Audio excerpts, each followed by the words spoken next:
Welcome to the Commissioner Evaluation Show. This is part of the Dynasty Evaluation Network. We are here on Fantrax today with Colin McTammany, one of the Fantrax faces, fabulous faces of Fantrax, and JT. Colin, what's new? I said last time, had I jumped on a show with you two again, I would try to have a beard. Not really going too well for me. Almost there. But right? I'm ready to talk some football. One more week, you're right there. Yeah. Right. JT, what's new?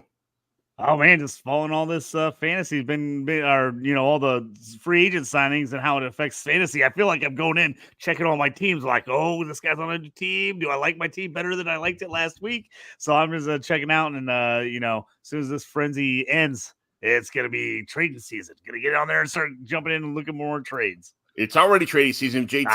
It's always trading season when you're John McGlynn. It's always trading season. Whether you know it or not, we're doing a trading show. There's so many trades that happened this week in all of my home leagues. We're going to do a trading show, and then we'll evaluate a team. So it just wasn't – there's no way it could fit in this show. We're going to try to keep this under an hour to keep everybody here. But there had to be 40 trades this week in all of my leagues. It was absolutely awesome to see all the trading go through. Good movement. Yeah, good movement is right. So what we're going to do today is go team by team in alphabetical order and talk about all the players that moved, where they went, what happened. Some people, screwed their old teams over. Some people got, a little more money than we thought. Little people got a little less money than we thought. Some defensive players moved. We'll try to just kind of touch on that too, just to do an entire team landscape. But then we'll talk about maybe possibly who might still be a good fit for each team if there's somebody still available. So we will start with the Arizona Cardinals. They re-signed. Who's got Arizona? Did we? Is it you or? I think it's JT's talking Cardinals. Cardinals. Yep, that's me. I got you. There's only been DJ Dallas re-signed, and then they got a center. But for the most part, there's a handful of defensive players on this end. What happened with the Arizona Cardinals this year? It looks like they're defensive oriented in the offseason. Yeah, I think they were looking to pick up some defensive players, kind of solidify that side. I think we're going to see a lot of offense in the draft for the Cardinals. So that's why I don't think they're getting too crazy with the offensive signings because I think, with them having the number 4 pick, they also got a later first-round pick. I think they're going to really focus on offense in the draft. Yeah, so there's Wendy again saying, there's my boys. That's right. The Wendy, thanks for checking us out. Our girl. She's always around. Thanks a lot, Wendy, for jumping in when you get a chance. It's much appreciated. So really appreciate it. Next is the Atlanta Falcons. They made a couple moves. Tight end Jonnu Smith. He's not there to take Kyle Pitts' job. It has been rumored. Kirk Cousins, 4 years, $180 million. Big sign there. Charlie Wormer, tight end also. And then Darnell Mooney, 3 years, $39 million. People are comparing that he got the same amount of money as Saquon Barkley got in free agency, which they're like, running backs are terrible, blah, blah, blah. I think this is a little bit of an overpay for Darnell Mooney instead of an underpay for Saquon Barkley. So that being said, I like Darnell Mooney. I think he's a nice complementary piece, and here it's always expected to be as a complementary piece. So I'm okay with that. Colin, what do you think about the Atlanta Falcons? Well, you missed the biggest signing of all, Kirk freaking Cousins. That's what we wanted to see. We wanted to see a quarterback upgrade, and they finally got it. So, Darnell Mooney is a nice piece, like you said, nice little vertical outside threat, but this is just fantastic news for Drake London, Bijan Robinson, and Kyle Pitts. I know people don't want to hear that, but Kirk Cousins last year in Minnesota supported fantastic seasons from Justin Jefferson, Jordan Addison, and TJ Hawkinson. We have Zach Robinson as the head coach, as the offensive coordinator now, who was previously in Los Angeles with the Rams. So this offense is going to be highly coveted for fantasy football drafts, and they should be. I think Kirk Cousins can be a top 10 quarterback. I think Bijan Robinson can be a top 3 running back. Drake London can be a top 10 wide receiver. And I think Darnell Mooney can be a top 25 wide receiver. I'm not going to draft him as such, but if he's available late in drafts, I'm throwing that dart. Yeah, just with Drake London and Darnell Mooney being almost, besides Josh Ali being the only wide receivers pretty much on this depth chart, I could just see them going with 2 tight end sets a lot, or just being running back focused with Bijan and Tyler Algier. I'm not sure what they're going to do in the draft. I mean, it looks like they really, not desperately, but it looks like they need to add a couple of receivers. So that's something I could foresee the Atlanta Falcons doing as far as that's concerned. I do think all the people that were cursing out Bijan Robinson last year for using high draft capital on him in fantasy drafts, they shouldn't be allowed to draft him this year. So throw that's back, my throw number back one to the rule. mix. I'm taking notes. I'm drawing receipts. Drawing receipts. There we go. Yeah, I love this Mooney spot, John. Just say I've got a lot of Mooney. I was hoping he would land somewhere nice. I think this is a nice landing spot for him to fill his abilities, what he can do with Cousins, and then opposite Drake London. Hopefully, we get a bounce back here from Darnell Mooney. Hopefully, I mean, yeah, I think Mooney's good. I think everybody liked him in Chicago. It's cool to see that he's going to go somewhere and probably get used. So yeah, Colin's a little more positive than I am about the situation, but I think they're going to bring somebody else in, and he's a great complimentary player. So that's all that really matters here. So the next team is the Baltimore Ravens. I mean, the most important signing here is Nelson Aguilar. That's 1 year, $3.7 million. He don't drop babies. He don't drop footballs. He's that guy. But, just joking around, they've got a couple defensive players. But the big one, everybody wanted to see it. Derrick Henry, the king, turned into an immortal yesterday with this signing because everybody wanted this guy to be there. 2 years, $16 million. Tell me about the Baltimore Ravens. Yeah, finally, everybody every year we're like, who is going to go to the Ravens? Because you just want whatever Ravens running back there is, and you want him to be healthy for once. And for once, the fantasy community gets exactly what they want. Derrick Henry in Baltimore. He should be in redrafts. He should be right up there in the first round again. Absolutely near the top. I feel like I got maybe another year or two out of him, dynasty wise. I'm loving it. So I got a couple older teams that he's on, and I'm holding on to him now. I'm gonna play until he's dead at this point. But it's a great landing spot. And if you're a Lamar Jackson owner, I think you got to love this. I think this is just going to open things up for Lamar running the ball, but also passing the ball. They're going to get that play action going like they usually do. Love the spot. Absolutely. I mean, this is fantasy gold. For once, NFL GMs, I'm sure they didn't listen to us, but for once, AM GMs give us what we want as a fantasy community. Derrick Henry to the Ravens. Imagine those goal line touches where you got a humongous dude like Patrick Ricard at fullback blocking for Derrick Henry going inside. I don't know why he stopped that. I really honestly have no idea how that. It's like he's stopping a freight train at that point in time. It's Keaton Mitchell got hurt. I'm not sure when he's going to be back. Justice Hill's a good PPR back for this team. Good change of pace guy. Good PPR back. So I mean, they're building this team. This is a perfect build right now. This is they didn't lose too many defensive players, so I'm pretty happy about the Ravens build. And yes, it's a fantasy football dream right now, so we'll take it. Absolutely. Real quick on Derrick Henry. The Baltimore Ravens abandoned the run in their playoff loss. Like absolutely just abandoned the run. I was talking about this with Nick Scripp, the content lead for Fantrax yesterday, actually. 3 teams scored 27 rushing touchdowns in 2023. The Baltimore Ravens were right there second with 26. Gus Edwards, Keaton Mitchell, Melvin Gordon, J.K. Dobbins combined scored 18. Now imagine Derrick Henry, as the lead back on this team. I think 18 is kind of his floor. I know that sounds ridiculous, but this is a guy that I think is going to lead the league in rushing touchdowns next year. I think JT's absolutely right. He's going to vault back into the top 10. He should be a first-round pick for fantasy football drafts. He does have 2,354 career touches. That is an astronomical number, but this guy's just built different. Hasn't really had any major injuries, knock on wood here, but his contract is really a 1 year, $9 million guaranteed contract. So I think they're going to run the hell out of him this year. If he's back in 2025, he's going to be pushing at that point for like 3,000 career touches. So I really think it's a 1 year deal for Derrick Henry, and they're going to use him a lot. So definitely not a guy you want to sleep on. So if I'm out of the playoffs by like week 6 or 7, it's time to trade Derrick Henry, right? That's what you're saying. Yeah, I mean, absolutely. Probably. Yeah, probably. I don't think he's going to all of a sudden just like come on late in the season, but you never know. Buffalo Bills. So we got David Edwards, guard, Matt Hack, punter, Jordan Poyer, Sarah Neal, center, Mitch Morse, running back, JT, your guy, Neon Hines, Deontay Hardy re-signed. Or they released Deontay Hardy, sorry. Yeah, they had to release all these guys. Yeah, they had to release everybody because they were way over the cap. Yeah, and then they got to – so when we got to the released Tre'Davious White, sorry, and then they signed Mitch Trubisky. They re-signed Tyler Rapp.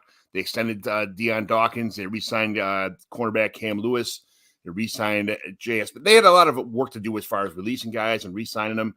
And then They re-signed Daquan Jones and then Nicholas Morrow, wide receiver Mac Hollins, 1-year deal to be determined. But they had a lot of work to do in Buffalo. Josh Allen just kind of redid his contract too to get some money freed up. But JT, Buffalo, they're kind of in shambles this year as far as the cap is concerned, and also with a lot of these moves. What happened? It's been interesting to see what they end up having to do, because they had to really clean house on defense. They just didn't have the money to keep these guys. The defense is really, everybody likes to look at Josh Allen and be like, yeah, because he is a fantasy absolute stud. But really, the defense has helped this team be really good the last couple of years, and they're just going to have to completely rebuild. That AFC East is becoming much better offensively as everybody keeps adding weapons. So it's going to be interesting. It's not going to be a walk in the park for the Bills in the AFC East this year. They're going to be fighting it out to the very end. Now, does that mean Josh Allen's fantasy numbers go through the roof? I mean, he already was number one last year. Could he add it with having to score more points because the defense is bad? Fantasy wise, it could be a nice little boost for him, but they've got to add some offensive weapons. The problem is where's the money come from to get those offensive weapons? So they're going to have to look hard in the draft to see what they can do, or see if some guys fall through the cracks later here in free agency that don't get signed, and maybe they can get some guys on some pretty team friendly deals.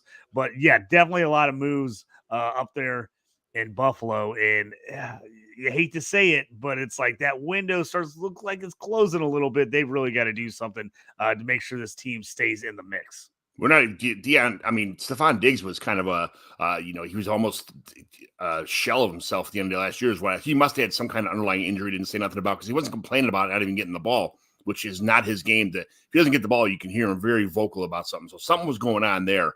Hopefully he comes back to full strength this year. I haven't heard his name once in the offseason, which is pretty nice. James Cook, I'm not sure he's built to carry the entire workload.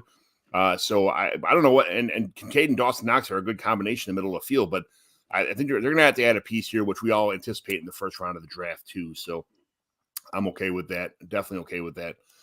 But let's go to the Carolina Panthers. I am trading everywhere for Bryce Young, just so when they rebuild this team, I'm there for the scooping up the garbage that nobody wants anymore in Bryce Young, which I think he's due for a little bit of a turnaround this year. He wasn't terrible last year either, but they franchise tag Brian Burns.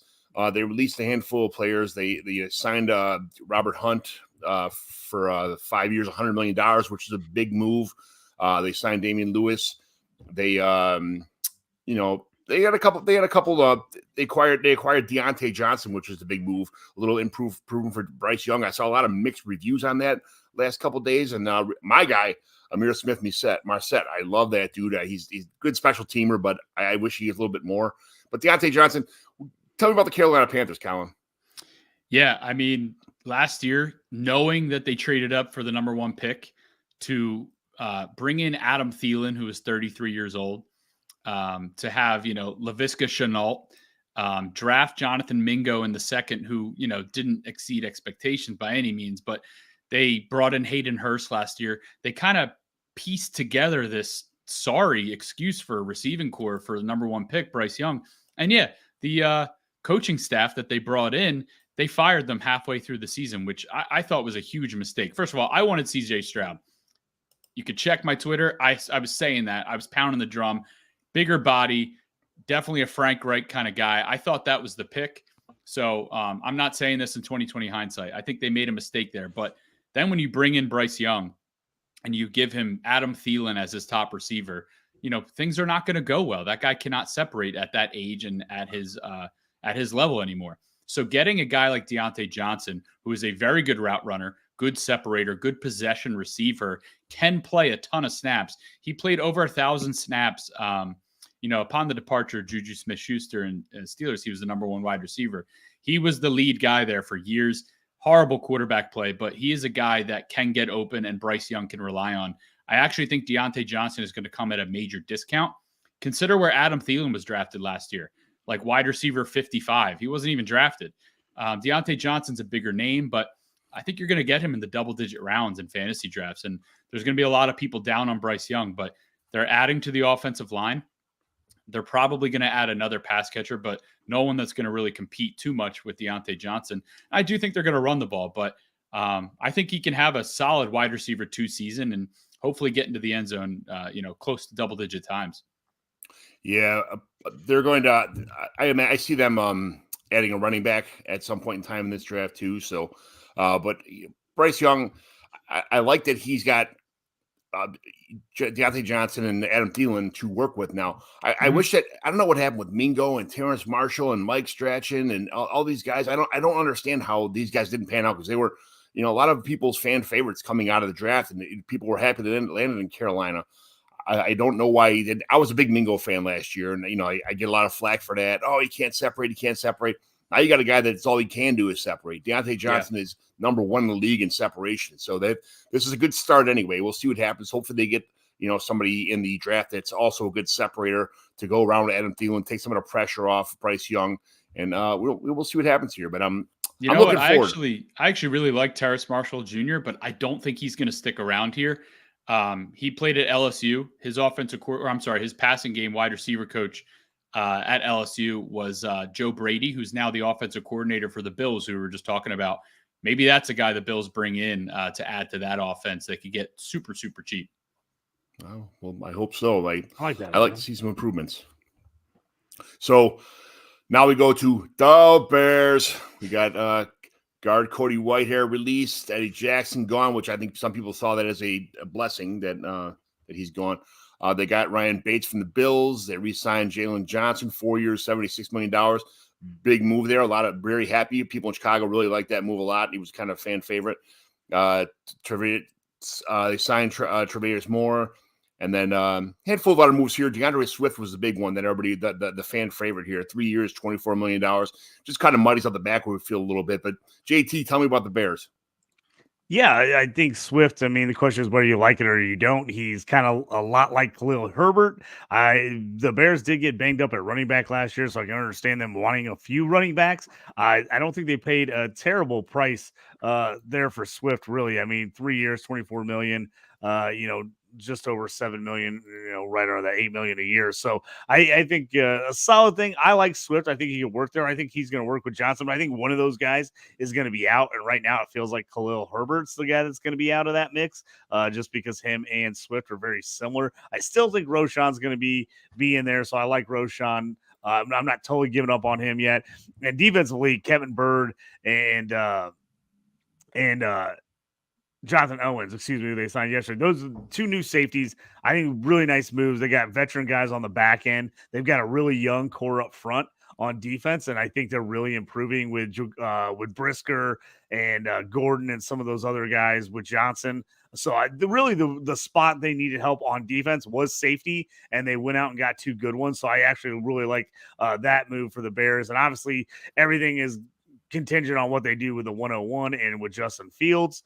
So number 1 pick and Justin Fields is the big one everyone's talking about. So I think the Bears are just kind of biding their time until they figure it out. But I like what they've done so far with some of these signings. Yeah, I like the Bears' direction. It's been slow and steady, but seems like they're on the right track. The defense is improving. They got a defensive-minded head coach.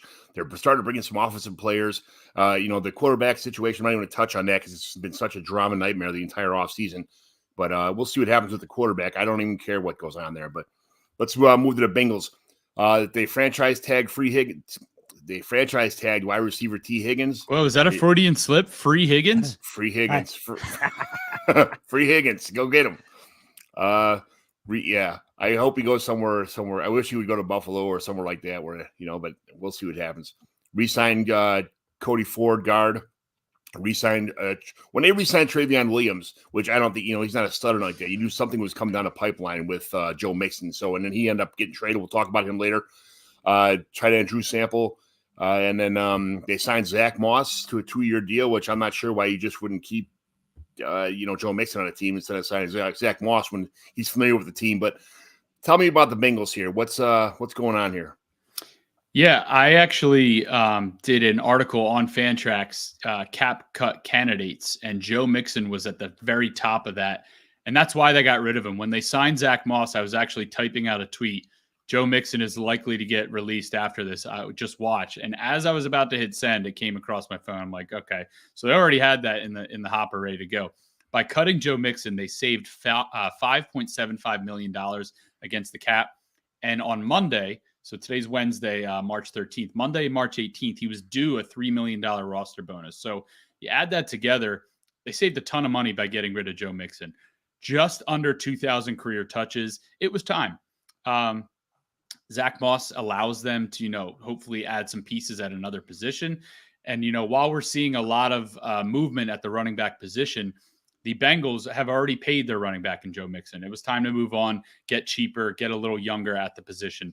Guy I like is Chase Brown, rookie last year. He ran a 4.4 at the combine last year, 25 bench reps. His final season at Illinois, 328 carries, 1,643 yards, 10 touchdowns. Didn't get a ton of run last year, only 44 carries. He had 4 games with 7 or more carries, and in 3 of them, he had a 10-yard run or more. Very explosive back.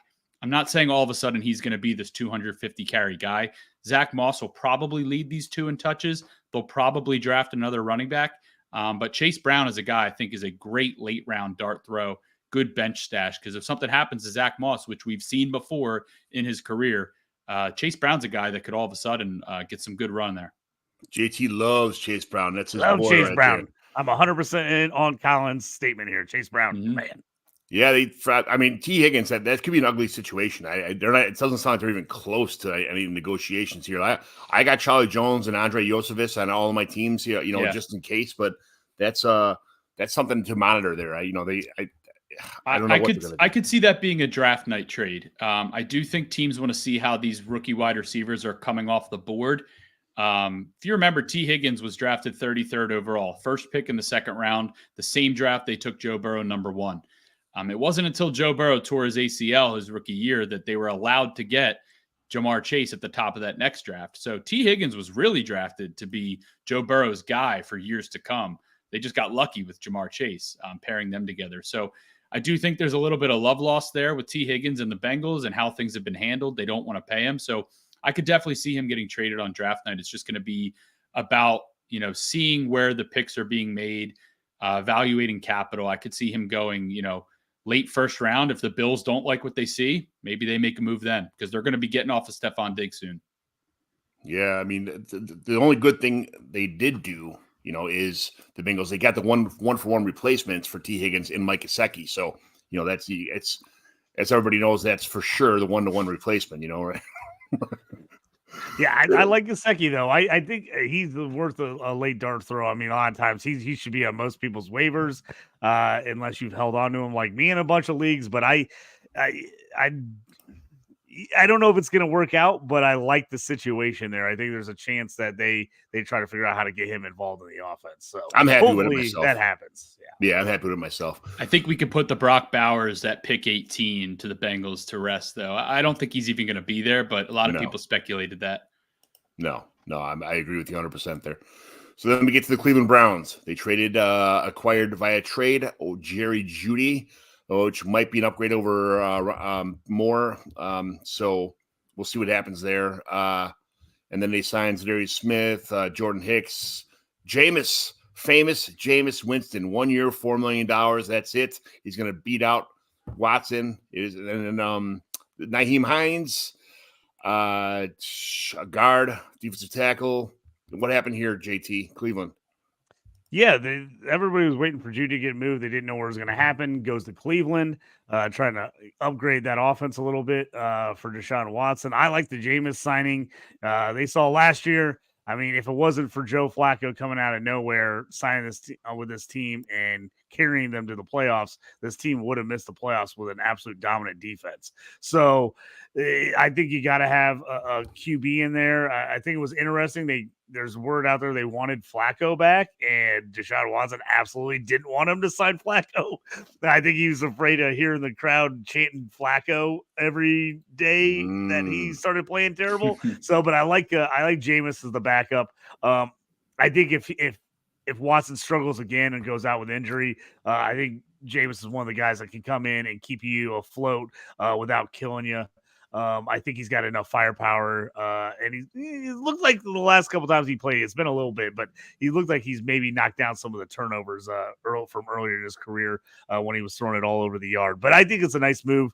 You got to solidify. Some of these teams realize if you didn't get a good backup QB, you were kind of setting yourself up for failure as soon as you had an injury. There's plenty of teams that missed the playoffs because they just weren't thinking about their backup quarter. They had a backup quarterback, but they didn't think, oh, we got to play this guy at some point. And then when they had to play him, they were like, running all over the place, starting Tim Boyle and PJ Walker, which is a terrible idea. So I think it's a good move for them. They're in the right direction. I don't know how Neon Hines fits in with his running back crew. I like him back from his days in Indy. He hasn't played a lot since he got traded to the Bills, sat out all last year with an injury. He kind of does a little bit of everything, but he's got to get on the field to do that. I'm just not 100% sure where he fits on this offense. So he's a guy I'm going to have to kind of hold off on as far as any kind of fantasy value. Judy, I don't know if this move really helps his value or hurts his value. I think it's pretty similar. It's pretty low right now. But I think at least go to Cleveland. Offense looks a little bit better than what's happening in Denver. So you at least got to like that if you got Judy on your team. I'm so pissed because I traded up to get David Bell 2 years ago. I traded up to get Cedric Tillman last year. And it's just that Elijah Moore comes there and Jerry Judy comes there, and they both play the same position. And I'm not sure what's going to happen with this offense anymore. You got 17 running backs, Nick Chubb, Jerome Ford. They bring in Naheem Hines. I like Pierre Strong. He's there. John Kelly was always kind of someone that's been in my back pocket places. Then you got Njoku and Jordan Akins. And it's like, oh, man, this offense definitely does have a lot of weapons. So I'm liking the way it goes. And I had no idea that was the case with Deshaun Watson, that he said no Joe Flacco. That's funny he said that. But I'm a Winston fan. I think Winston's a career backup at this point in time. I think he likes being a backup, to be honest with you. And, a stress-free life, hold the clipboard, make $7 million or $5 million and call it a day. Why not?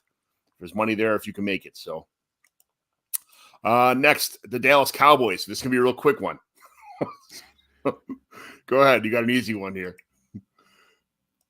Is it me? It's you, I think, yeah. Yeah, I mean, I think the little silence that we just had there says it all, really. Who's the running back for this team? Is it you? Is it me? I don't know. I don't know what Dallas is doing. They said they were going all in, or Jerry Jones said they were going all in. That is yet to be the case. Now, listen, they have playmakers on this team. This is a very good defense. It's a very good offense. I do think they needed some tweaks. Their former defensive coordinator, Dan Quinn, is now with the Commanders, and he's adding everyone on defense because, Commanders have the money to do so. I thought at this point we'd at least hear rumblings of a Dak Prescott extension, something to make things a little bit easier for them. They released Michael Gallup, so I do think they need a wide receiver too there. I think they needed one anyway. But they have Jake Ferguson. They have CeeDee Lamb still there. But Tony Pollard leaves behind 252 carries and I think just north of 50 receptions from last year. They need to fill that role. I know he wasn't the most elite running back last year, but he was very, very good late in the season, especially. So that is the big concern for me. They missed out on Derrick Henry, Aaron Jones, Joe Mixon was there for the taking in a trade, and they got none of those guys. So there's still a couple names left out there, but this is very, very concerning to me. I do think at this point they're a lock to draft a running back, and that's definitely the position I'm paying attention to the most with this team. But by no means are they not making any moves. Just an indication that they're folding it in, packing it in for this year. Dallas Cowboys are still going to be a very good offense and a very good team. Yeah, there's been rumblings of some kind of Dak Prescott lawsuit going on. I don't know anything about it, so I can't comment about it. But then you got Deuce Vaughn, who's a 5'2", 113 pounds. He's not the main running back for this team. Snoop Conner, Malik Davis. I had no idea they released Michael Gallup. I know that they said he can go do a trade. I don't know when that information came. I could be mixing it up with there's been so much news, but yeah, Michael Gallup probably won't be with the team in 2024. Yeah, but I've got. Do they go back to Zeke? Do they give him another shot? I don't think Zeke wants to go there. I was wondering, like they're getting desperate. I think Colin's right though. I think to me, they're one of the, if not the top landing spot for one of the first 1, 2, or 3 running backs off the board in the draft. And I know we talked last week about running backs here, and JT was very high on Trey Benson. I could definitely see Trey Benson going there, and man, oh man, he would be, at that point, he would easily be the RB1 from this rookie class. Landing spot, talent, everything involved. Yeah, Absolutely. You're right. landing. So that would be a landing spot that would actually pays out instead of absolutely. I can see Jalen Tolbert being, if they don't, I'm not sure what they're going to do with wide receiver, but I've had Jalen Tolbert on my team for a couple of years right now. Hopefully, he's someone to pick up at least a stash anyway. If he's available on your waiver wire or in your league, or try to trade low ball trade for him. But I'm a big Jalen Tolbert fan. I'd like to see him get a shot. So the Dallas Cowboys have the 24th overall pick, and then 1 second, 1 third, and then don't draft again until the 5th. Second round pick is 56th overall. That's usually a sweet spot. That's where the Dalvin Cooks were drafted. Mm-hmm. Miles Sanders, I believe, was drafted around there. Like, guys that are pretty good, but I could see Dallas Cowboys using the 56th pick on a running back. Sure, absolutely. Then we get to the Denver Broncos. They're another kind of a crap market here. Release Russell Wilson.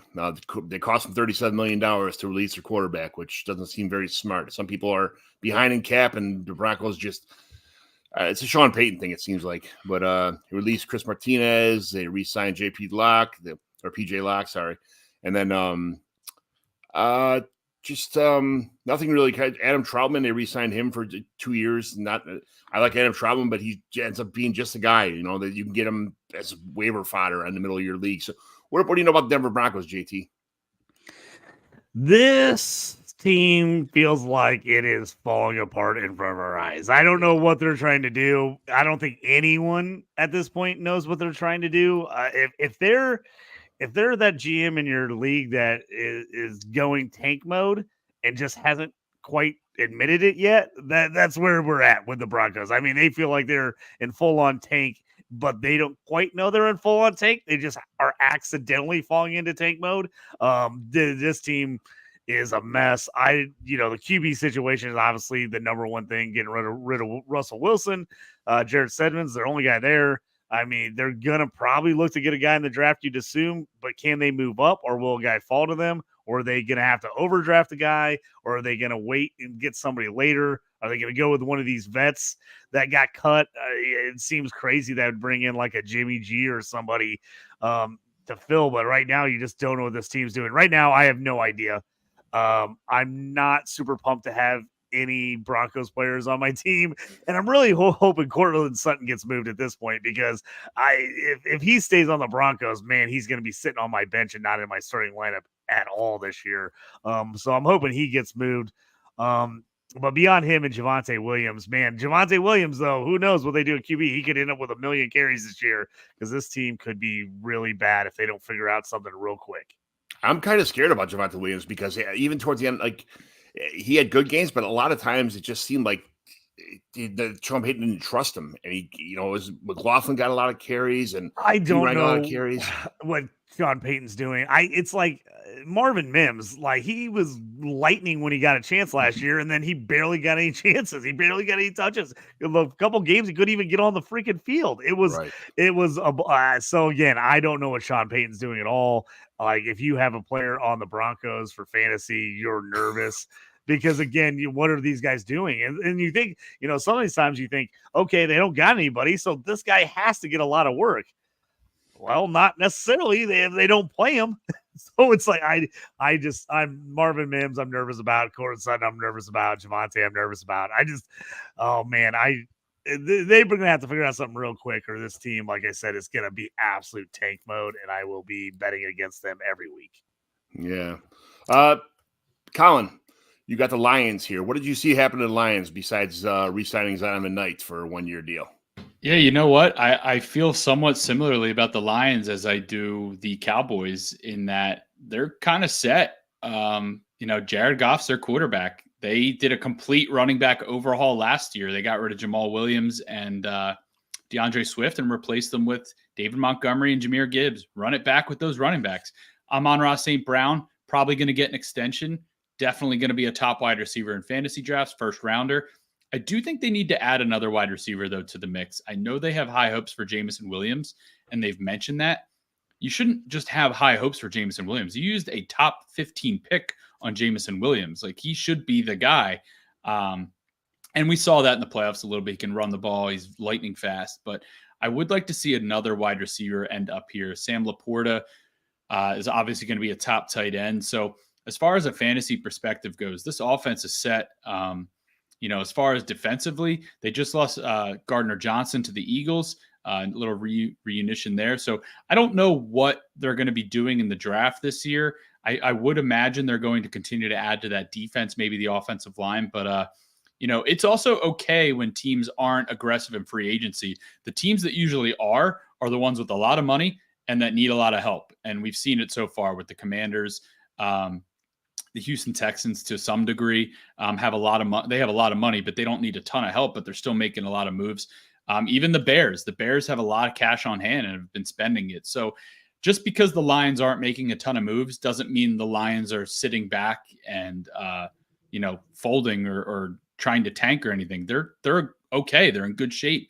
They have their money spent wisely and they have a good roster. So that's really it for me. Everybody's a Lions fan deep down inside because the coaching staff, the players, it's it's kind of like the feel-good team in the NFL right now. So yeah. Did you want me to say something bad about the Lions? No. I guess their uniforms aren't great. I don't know. No, I can't stand the Lions, but I just can't help. It's like an ex-girlfriend that you can't stop thinking about her all the time, that kind of thing. But JT, the Packers, they got the big move. Got rid of Aaron Jones. They signed Josh Jacobs first to a 4-year, $48 million. And then when all the running backs were taken, they decided to tell Aaron Jones, who's been a team-friendly guy, hey, sorry, but you're out. Beat it. That kind of stuff. Then they signed Xavier McKinney for 4 years, $68 million. What are the Packers doing? What's their direction? They're one of the youngest teams in the league, and they just wanted to get younger. I don't think they disliked Aaron Jones, but they thought, hey, we can get a stud in Josh Jacobs, who's 4 years younger. Yeah, so I think that was just the move, youth. So I think they went with Jacobs. I think it's a nice fit.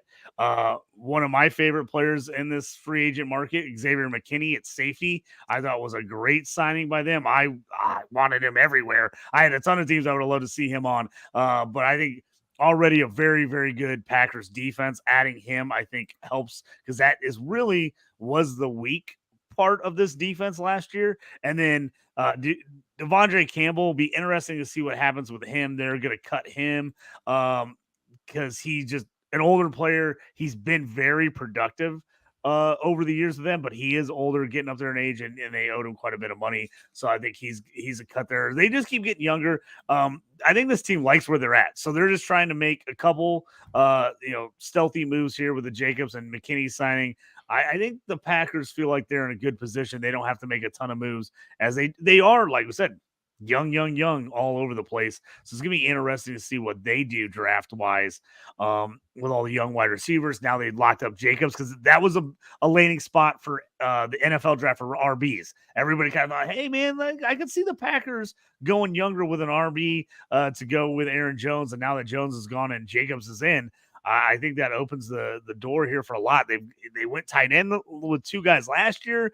There's just not a lot of holes on this Packers team. I hate to freaking say it because, again, like you said, I'm not a Packers guy, but this team, they're putting together. They've made some nice moves, and I think this team is going nowhere but up. Christian Watson, Romeo Doubs, Jaden Reed, Bo Melton, Malik Heath, Dontavian Wicks, Grant Tebow, Samari Toure, and then they got Luke Musgrave and Tucker Kraft, which a lot of people couldn't really distinguish who was the better tight end coming out of the draft. A lot of people were Tucker Kraft fans. A lot of people were Luke Musgrave fans. I think their biggest need, and having Josh Jacobs now to solidify this offense for a couple of years, which is pretty much a 2-year deal.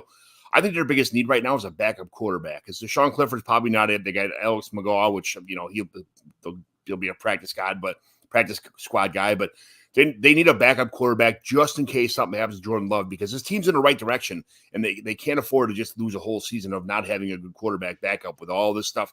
They're not in like a win now situation, but you don't want to be a lose because you have nothing at quarterback with all this young talent around you. So I just want to say real quick on Josh Jacobs, he's back in my top 10 rankings, and I think top 10 is a super conservative ranking for him. AJ Dillon is looking at other teams in free agency. We know Aaron Jones is with the Vikings. 100% of the touches from last year are available. And this was a very successful team that went into the playoffs and made some noise. Josh Jacobs is actually only guaranteed his $12.5 million at signing. So it's kind of a 1-year deal. I don't expect him to just be one and done. I do think he's going to be back for 2 years, like John just said. But this is a guy that can handle close to 300 touches or more per season. Jones and Dillon leave behind 64 red zone rush attempts from last year. Christian McCaffrey led the league with 63. So you see Josh Jacobs get the majority of the red zone touches. He could be up there in the top 5 in red zone rush attempts, especially with a successful offense like this. So Josh Jacobs, to me, is a guy that really, had a slam dunk of a landing spot. I do think they'll still add a running back, but I know last week on the show we mentioned one of their seconds or one of their thirds. They have 2 of each. Maybe they'd use that on a running back. Not so sure now. I kind of think they might actually use one of those picks to trade up in the draft and secure a top tackle. They did lose David Bakhtiari on the left side, long-term guy there. So I think they really just need to beef up that offensive line, and this offense is going to be humming. Yeah, that's it's good to talk about that. Even though I'm not a Packers fan, that can see that team is just building through the draft, building through youth, it's nice to see it. But another team that's building right now is the Houston Texans. I mean, there is just so much to talk about the Texans. They have a very exciting offseason, very exciting team and all around. So, JT, I believe this is you, right?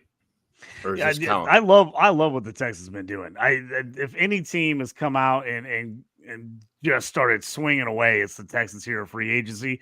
And I said this yesterday, when you know who your quarterback is and he's young and cheap and there is absolutely no doubt that he's your guy, you can go out and make a lot of other moves because your team feels set and you feel like you have the window to make moves now. And people know you can't waste that window when they're a little bit cheap, when you got these guys on the cheap at QB. So they went out and made a ton of moves. I thought the Dalton Schultz signing, highly underrated. I thought he was a nice piece to bring back.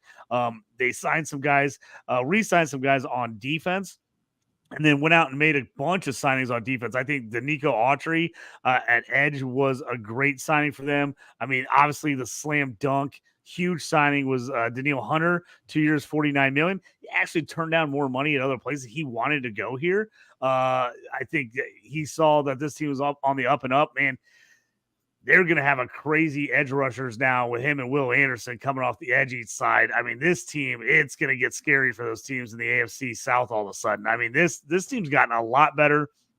They added Joe Mixon, which I think, is solid with Devin Singletary going to the Giants. And then another sneaky one on the defensive side, Azeez Al-Shaair, brought him over from Tennessee. I think he is highly underrated as a linebacker, and he's going to be on a much better defensive team in Houston than he was last year in Tennessee. And he was pretty impressive in Tennessee. I think IDP purposes in real life, I just think he's going to be phenomenal for them in the middle. As a Colts fan, I hate to see it, but man, the Texans are making all kinds of great moves. This team is going to be fun to watch on Sundays. Yeah, Dalton Schultz being there as a safety blanket. Joe Mixon I don't think Joe Mixon's the end all be all, and I mean he's an improvement over Dameon Pierce for sure. But I think they're still going to go running back in the draft. But they have Nico Collins, Tank Dell, Robert Woods, Noah Brown, and especially John Mechie is someone who I'm grabbing everywhere. Me and Colin are in the draft, and I grabbed John Mechie in like the 20th round or something the other day, and I'm like, this is my sleeper of the year, John Mechie coming back to take the place. On this team, I think he's going to be the guy that I'm grabbing everywhere. You probably should too, but the Texans team across the board is huge improvements, big improvements across the board. So. Can't really stress enough how big offensive coordinator Bobby Slowick coming back is. Remember, there were a ton of head coaching vacancies this offseason, and Bobby Slowick, based on how he developed CJ Stroud and what that offense did and what that team did last year, he should have been probably hired by a couple other teams, and he's staying in Houston. That continuity is massive for a team like the Houston Texans. So definitely something to think about. It's pretty cool that they had the Lions. Like the coaches don't want to leave. Like, no, we like what's going on here. We like the build. We like all that stuff. So just got here for you to talk about Mechie. That's me and Brian made a trade yesterday in our home league about Mechie. Yeah. So yeah, thanks a lot. The sleeper of the year. I'm going to win a championship. Thanks, Brian. But anyway, let's get back to so the Jacksonville Jaguars are the next team here. They not too many crazy moves here for the Jaguars. Devin Duvernay, just a special teamer. Gabe Davis was one of the offensive spotlights of this trade. 3 years, $39 million. Did they overpay for Gabe Davis here? This is JT. This is you, right? Yeah, we've kind of been jumping back and forth. We can get in here. I've never been a big Gabe Davis guy. I want to see them go get some offensive weapons. I'm not super pumped about this signing. He's okay. Basically, same money as Darnell Mooney's getting. I don't think it's a terrible signing by any means. I don't love it.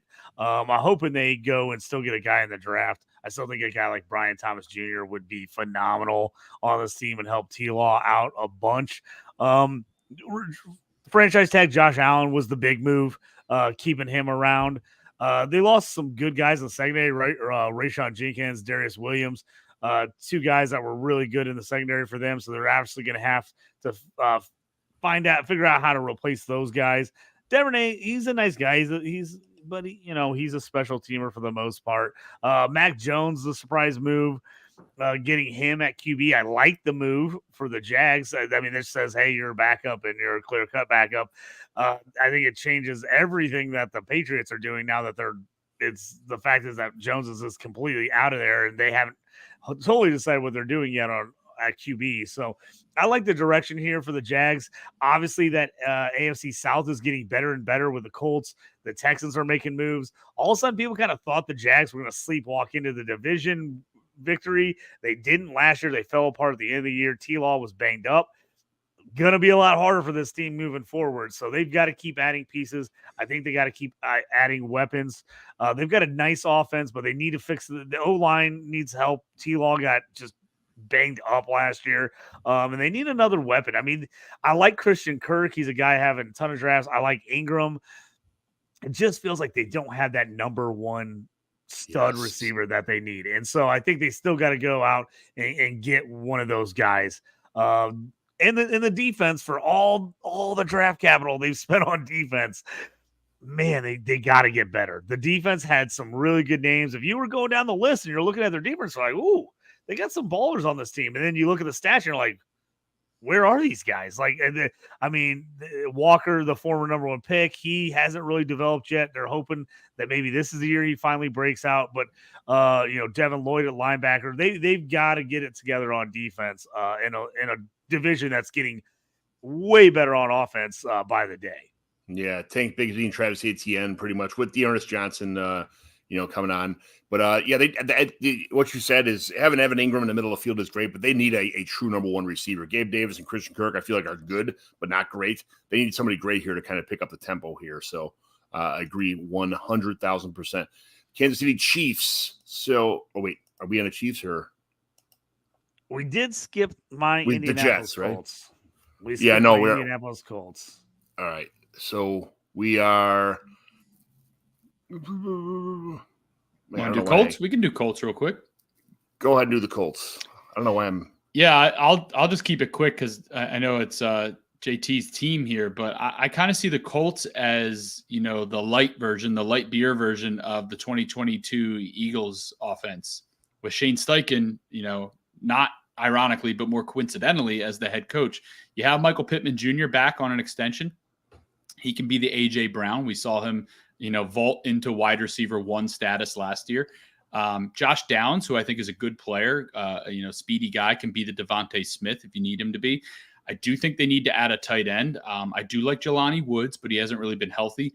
I actually think this is the team that is most likely to draft Brock Bowers. I could actually see them trading up maybe a couple spots to get him. And then you have Anthony Richardson, a mobile quarterback, just like Jalen Hurts. Anthony Richardson is kind of out of sight, out of mind for some people. He's going to be a guy that I'm targeting in fantasy drafts next year. 8 total touchdowns in his first 3 games, if you remember. He was a monster running the ball.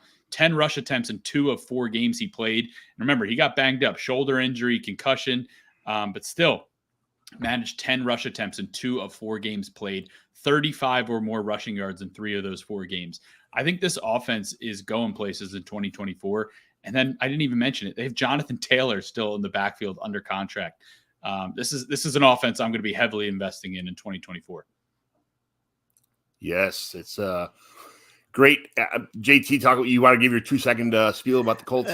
I'll jump in real quick. Yeah, I'm all over AR. JT, I think, is going to have a huge bounce back year. He's got the whole off season. I think those two guys playing next to each other in the backfield is just going to be fantasy gold. I love it. The big thing for the Colts was not going out and getting a bunch of new guys, was keeping their core. And that's what they did. Chris Ballard did a great job of that as he got a bunch of guys re-signed, extended Zaire Franklin. Their stud in the middle at linebacker. Michael Pittman was the big one, 3 years, $70 million. Had to keep him. Tyquan Lewis at DN was a great re-signing. Grover Stewart, number one guy in the run defense for them. When he wasn't in there, they were a totally different team. Him plugging up the middle is great. Kenny Moore comes back on the biggest nickel contract in league history. He really had a huge bounce back season for them at nickelback. He was so important for that team last year. Getting him back was nice. Added Raekwon Davis from Miami, another nice defensive tackle in the middle there. And then they re-signed Roberto Sanchez, their punter. This team's going to make some moves. They still got to add a cornerback. They still got to add some guys at safety. But I think Blackman's still in play. I think they could possibly re-sign him.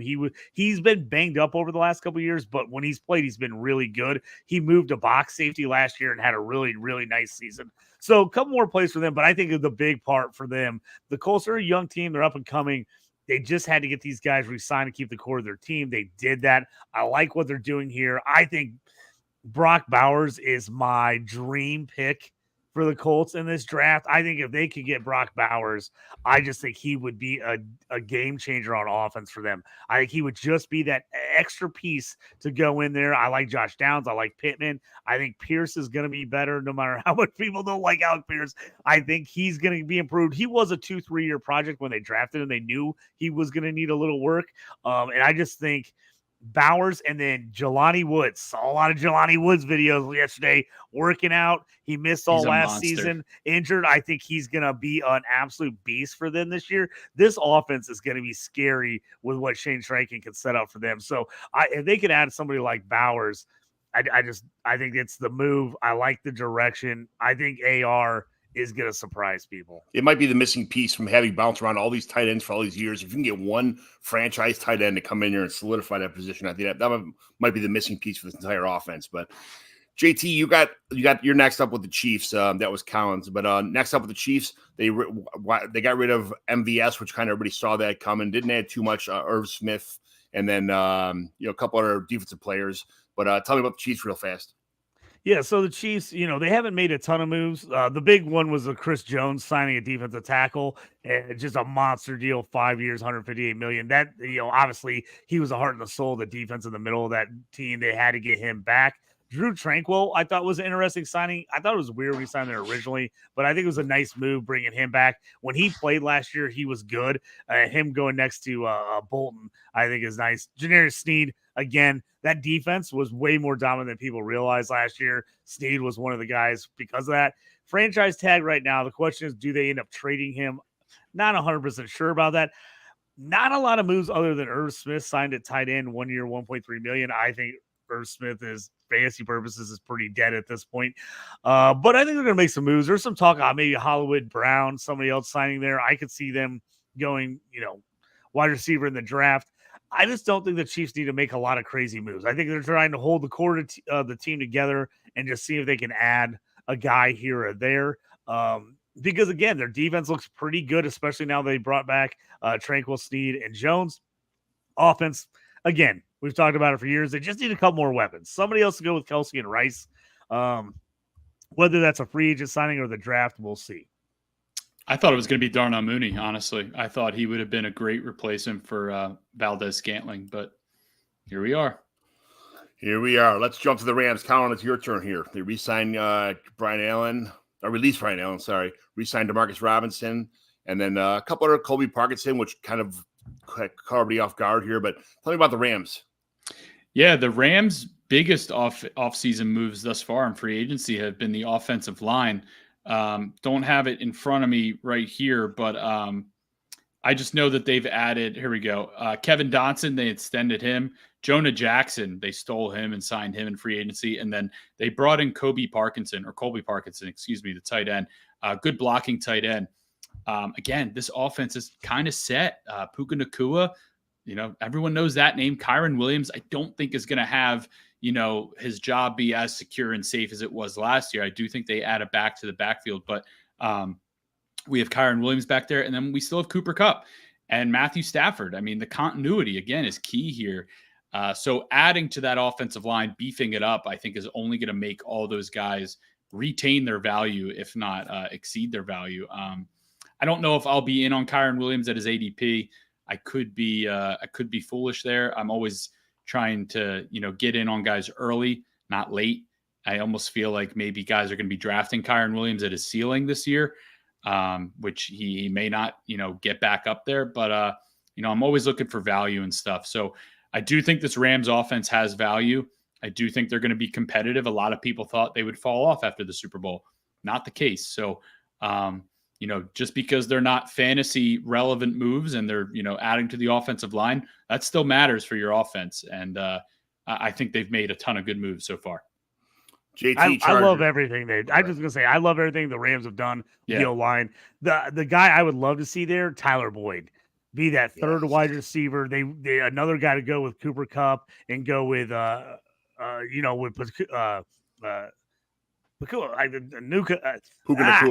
Puka Nacua, thank you. Man, I can't talk. But I'd love to see them add one more weapon. They re-signed Demarcus Robinson, but I just don't think he's the answer as your third guy. So I'd like to see them make one more move. But I think the Rams are in. They've pretty much said, hey, we think we're still in the mix. And I like what they're doing. I think they're going to be a dangerous team this next year. Yeah, they were like left for dead. A year ago, they're thinking, "Oh, that's it. It's a rebuilding team. They're done," and they came out of nowhere, and they really surprised me a lot. So I'm cool with that. So now let's see. We had the Chargers. That's all they got. They got Gus Edwards, and as soon as they signed Gus Edwards, instantaneously I traded him for Noah Fant in 3 different leagues. So it was one of those things. Gus Edwards, I think, is a plotter, goal line back kind of thing like that. Definitely not a PPR guy. And they got Will Disley. JT Chargers. Yeah, the Chargers they're in cap hell. I mean, they've got 4 of the highest cap hits in the entire league on one roster. They got to dump players. They got to make trades. They got to cut guys. And we're just not going to see much movement from them until they start doing that. They've got to get rid of a ton of guys. Khalil Mack's on the chopping block. Joey Bosa's on the chopping block. Mike Williams, Keenan Allen. I hate to see Keenan Allen move because, man, I love him there. I love him there with Herbert. I mean, he just is a target machine. But they've got to make some moves. And obviously, Jim Harbaugh has his work cut out for him. But they're going to have to build through the draft. This team has just been disappointing the last couple of years. I thought they were going to be much better than they have been. I think they can rebuild this team. It's just they've got to get some cap space and some fluidity here before they can do anything as far as free agents go. Yeah, today's a big day for the Chargers. They're probably going to release at least 1, if not 2, of the guys that JT just mentioned. Releasing Mike Williams or Keenan Allen saves them over $20 million in cap space. I believe they're currently anywhere from 20 to 25 over. So kind of a no-brainer. My opinion, it's Mike Williams. He tore his ACL in week 3 last year. That's really it for me. Keenan Allen is averaging 10.24 targets per game since Justin Herbert was drafted to that team. So I'd like to see him stick around. But Greg Roman, former offensive coordinator for the Ravens from 2019 to 2022, very run-heavy approach. He's on record saying, can you imagine Justin Herbert with a good running game? Unfortunately, cap-strapped. Couldn't bring in a Saquon, couldn't bring DeAndre Swift, Tony Pollard. Gus Edwards, Greg Roman ties comes into the mix. I think they are a lock to draft a running back. A lot of people have Blake Corum going there because of Jim Harbaugh. I think that is as close to a lock as you can get. And it's a good spot for running backs because they're going to see a ton of work. Obviously, run-heavy approach in Baltimore was because Lamar Jackson. Justin Herbert can move a little less than 4 rush attempts per game. I don't think he's all of a sudden going to double that. So he could run a little bit more, but I do think they're going to emphasize giving it to the running back. So whoever ends up there beyond Gus Edwards, I think is going to have value. But Gus Edwards, again, is going to be, no one's going to be dying to get Gus Edwards on their fantasy teams. You can get him late, and he could be a little bit touchdown dependent. But, at the end of the day, if this is a good offense and they get into the red zone, he's going to score you points. There you go. The Miami Dolphins. They made a lot of moves. I think their biggest thing right now is already signing a quarterback. What's going on, Colin? What's going on with the Dolphins here? I'm actually more focused on the Miami Dolphins running back situation. Raheem Mostert is going to be 32 years old. And listen, The Raheem Mostert of yesterday is not the same Raheem Mostert of today. I'm not saying that Raheem Mostert is all of a sudden going to fall off a cliff, but I'm also not saying that Raheem Mostert is going to score 18 touchdowns or whatever he did last year. I think we need to be a little bit more cautious with that approach. In 2022, they had 87.8 rushing yards per game. In 2023, that jumped up to 128.4 rushing yards per game. They added Devon Achane. Obviously, Raheem Mostert broke out in a big way. He was a huge bang for your buck in fantasy football. He was one of 12 players last year to rush for 1,000 yards. He had the second highest percentage of first downs behind Christian McCaffrey. He led the league in rushing touchdowns. To think that he's going to then do that again at 27 years old, or 32 years old, I'm not there. He would be $2.7 million in savings if they do release him. Only a $650,000 dead cap hit. I thought maybe he would have gotten cut before free agency started to let him find some work somewhere else. Maybe they do cut him and bring him back for the cheap, but I think this team is going to bring in someone in the draft and, pair them with Devon Achane. I don't think Achane is really a 250, 300 touch guy, but that's my bigger question. I think they're committed to Tua. I think Tua is going to get the 4-year extension eventually, and some people are going to throw up in their mouths a little bit when they see it. But yeah, I think at this point, similarly to Jordan Love, I mean, I'm not comparing the two, but I am comparing their situations. They were kind of on 1-year prove-it deals last year and even this year a little bit. And I think they're doing just enough to stick around on their respective teams. So that's where I'm at with that. Tyreek Hill is going to retire, I think, sooner than later. And hopefully we see a better season from Jalen Waddle in 2024 because he was a huge disappointment last year. Huge. JT, what happened in Minnesota? Yeah, the Vikings, obviously, for you and me, it's, Sam Darnold there. I love Sam Darnold, 1-year deal. Is he going to be the starter? Who knows? They're definitely going to try to get a guy in the draft. But I like the backup move there. If all else fails, we got a guy that at least we can start. So I like the Darnold move. Obviously they got to keep Justin Jefferson happy. Everybody's out there now trying to talk we're trying to make a move for Justin Jefferson. I don't think they're going to trade Justin Jefferson at all. Running back move, I actually like the Aaron Jones signing. They released Alexander Madison. We saw that they really struggled last year without Dalvin Cook. He made more of a difference, I think people realized on that team. I think Aaron Jones could be solid there. Obviously, he's on the wrong side of 30 at this point, but I still think he could get I think he could be productive as a 1-year guy there in Minnesota. Obviously, they're going to have to figure out what they're doing now that the big news. Obviously, we talked about Kirk Cousins moving on. Where do they go from here? So I think that's the big question for the Vikings.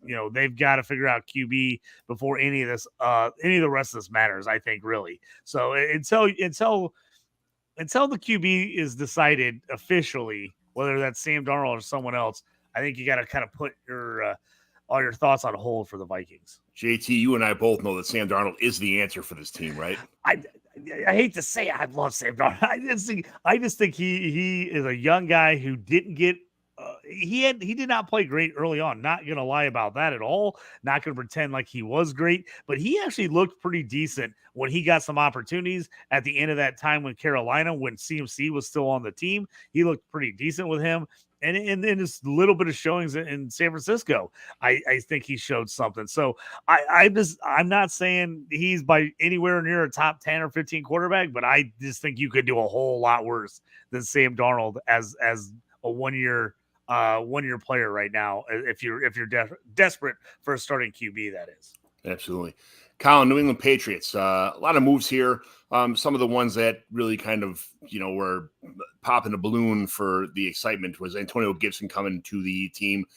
Pretty much the Spider-Man gif of pointing back and forth with him and Ramondre Stevenson. Kendrick Bourne re-signed Hunter Henry. A lot of Patriots seem to be pretty busy here. But what's the all-around feel of this team? The feel of this team, to me, is complete hard reset. Bill Belichick leaves. Gerard Mayo, I think it almost reminds me of Antonio Pierce in Las Vegas. Like they can rally around him. The identity for years has been their defense since Tom Brady left. But it's time to put an emphasis on the offense. It's been years of Jalen Reagor, who I think is actually back with the team. Trying to think of the most. Devontae Parker was there, who's now with my Eagles. But these are guys that are role players that they've been asking to be their wide receiver ones. They drafted Tyquan Thornton a couple years ago, I think, with a 4th-round pick. He's been nothing. It's just been, we're going to bring in these great tight ends, Hunter Henry, Jonnu Smith. Hunter Henry's still there. But they've never really had a weapon for the quarterbacks that they did bring in, Cam Newton, Mac Jones, Bailey Zappi, to succeed. And now with the 3rd overall pick, I do expect them to stay there at this point, just based on how things have shaken out. They're going to draft a quarterback. And if it's not at 3 overall, maybe they do later if they do trade out. But I expect them to stay at 3 and draft a quarterback. And it's time to develop that quarterback the right way. I do think there's an air of, the shifting of the tides within that building now with Bill Belichick gone, that the drafting will get a little bit better. And hopefully they add a big name in free agency. I know Calvin Ridley, today's a big day for him. Beyond 4 o'clock Eastern time, if he re-signs with the Jaguars, they only owe the Falcons a 3rd. But I know New England has been rumored to want to pull him away. If they don't get him, maybe they get Marquise Brown. I don't know. Maybe they trade for T. Higgins. I'm not really sure. But it's time to bring in some legitimate playmakers there. I do think Antonio Gibson is a good football move for them. But for fantasy football, his ceiling is what it is. It's capped at this point. I think Ramondre Stevenson is going to be the bruiser there. And I think Antonio Gibson is going to be more the pass-catching back. Their offensive coordinator is Alex Van Pelt, formerly with the Browns. We saw them use Nick Chubb and Kareem Hunt as a nice little tandem there. Kind of see the same thing shaking out, especially with the rookie quarterback under center in New England. So I want to see who the wide receiver 1 is. No one's talking about Juju Smith-Schuster, and nor should they. So hopefully we can get a legitimate name in New England soon to catch passes. But if you're going to draft anyone from this team, it's Ramondre and Antonio Gibson. But by no means am I, really using anything more than I would say like an 8th or 9th round pick on them in drafts. I don't feel great about either at this point, where Ramondre Stevenson, I had so much hope for last year and just didn't really pan out. Yeah, my guys are together on the same team. It killed every one of my fantasy teams, so it is what it is. But he was my 3rd round pick in a lot of leagues. If Caleb Williams, Drake May, and Jaden Daniels, or do they go with Jaden Daniels, or they just trade back and just do what feels patriot-y and go get J.J. McCarthy and like 5 picks later? I could see that. I just don't know. I don't know who at this point is going to trade up to 3. I thought maybe it would be the Giants, and maybe they still could. They brought in Drew Lock. They still have Daniel Jones. I kind of think they're just punting for next year. The Vikings would have to move up pretty significantly to move up to 3. I think they'd rather just move up to like 8 with the Falcons now that they have Kirk Cousins. Mm-hmm. I've always thought the Vikings are going to move to 8 and get JJ. I don't. The Raiders brought in Gardner Minshew. Maybe they trade for Justin Fields. I don't really see the teams that are, looking for quarterbacks and how they've done free agency moving up at this point. Maybe they've gotten word from these teams at the top that, no, we're set. We like these 3 guys. So I think Jaden Daniels is actually going to be a commander, and Drake May is going to fall nicely into the laps of the New England Patriots. Just like Mac Jones did, right? Yeah. New Orleans Saints, JT, not many moves here. Just extended a Honey Badger, and then a couple other moves, but nothing really to talk about here, huh? Yeah, nothing significant other than Michael Thomas. They finally are out on Michael Thomas. They cut him. The Saints are they're in a dead zone right now. They got to figure out where they're going. I don't think Derek Carr is the long-term answer. I think they traded for him thinking, hey, he's going to jumpstart us. And then we just saw he's just limited. I'm not against Derek Carr. I like him as a player, but there's a cap on how good your offense and your team's going to be with Derek Carr. And I just think that's where we're at with the Saints. They're another team that's been in cap hell forever. Every year they're fighting it, trying to figure out how to re-sign guys, adjust contracts because they never have any money. And they're just that's where they're at. Now they're kind of stuck on the outside looking in. They're going to have to build through the draft, which has been a problem because they've traded a lot of their draft picks the last few years. So not much going on there for the Saints, at least right now. No. All right. Colin had to leave. He's got something going on. So he wanted me to say bye to everybody. I'll take it from here. My next team is the New York Giants. They signed John Runyon, 3 years, $30 million. They brought in Devin Singletary. They signed Drew Lock, me and JT, another one of our fan favorites for backup. Isaiah McKenzie, which is not a big improvement, more of a special teamer, I would say. But Giants, a couple offensive line spots they improved, which was important. And then bringing a backup quarterback, which we already talked about for a handful of these teams, is becoming a priority for a lot of teams in the NFL. Devin Singletary is not a one-for-one replacement for Saquon Barkley. So this is a team. I know it's surprising, but I don't think it's going to, it's not the same guy. But it's not. I like Devin Singletary. I think he's a nice piece. I've always liked him out of Florida Atlantic, but I wonder how much Eric Gray is going to get run, the second-year running back out of Oklahoma. He looked good in spots last year. I think he's going to be in the mix. I wouldn't be surprised if they go and draft another running back. The big move for the Giants, was the trade for Brian Burns. Yeah. They stole Brian Burns, second and a fifth rounder, when the Rams offered I think 2 firsts and a third, or 2 firsts and a second, like a year ago for him. And the Carolina didn't trade him, but classic Carolina fashion, they're blowing everything right now. The Giants just feel like a middling team right now, unless even when they made the playoffs, I think it was a combination of they got lucky, they kind of put it together, but then the schedule worked in their favor, and Daniel Jones, played his best thing. This team's got to find offensive weapons. Barkley was your only offensive weapon. Now he's gone. They've got to find someone to get the football to. I don't care who's playing QB. No one's going to be successful with these running backs. I was hoping for a better landing spot for Drew Lock. Obviously, Drew Lock and Daniel Jones were in the same draft. Daniel Jones went in the first, and Drew Lock went in the second to the Broncos. There was talk of whether the Giants should have taken Drew Lock instead of Daniel Jones. So that's pretty interesting. I was a little surprised to see him end up with the Giants. I really wanted to see Drew Lock with the Colts as their backup QB behind AR. But yeah, the Giants are another team. They're just kind of they thought they had their QB situation figured out, and then Daniel Jones got hurt last year, and now it's just a problem. Like, do they love him still? Do they not? Rumors flying out there like whether they want to move on from him, but they owe him a ton of money. They just signed him to a huge deal. I just don't think moving on from Daniel Jones is very realistic for the Giants whatsoever. So this team's gonna have to figure out. Brian Daboll is a good coach. He's got to figure out how do we get some weapons around this team? I mean, they got Jalen Hyatt last year in the draft. He did pretty much nothing. The QB situation was pretty awful for them last year once Daniels got hurt.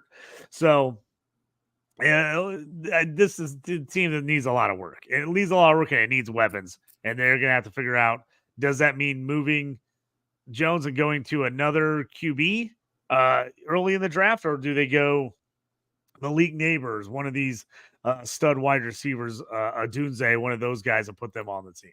Yeah, I don't know. Deion Jackson, Josh Corbin, Gary Brightwell to go behind Eric Gray and Devin Singletary doesn't really do it for anybody in the run game. And then Jalen Hyatt, I mean, yeah, he's very explosive in college, but he's not a number one for a team. He's a good number 2 or a good number 3, especially, but not a number 1. They got Slayton and Wan'Dale Robinson, who flashed until he got hurt. He'll be coming back this year.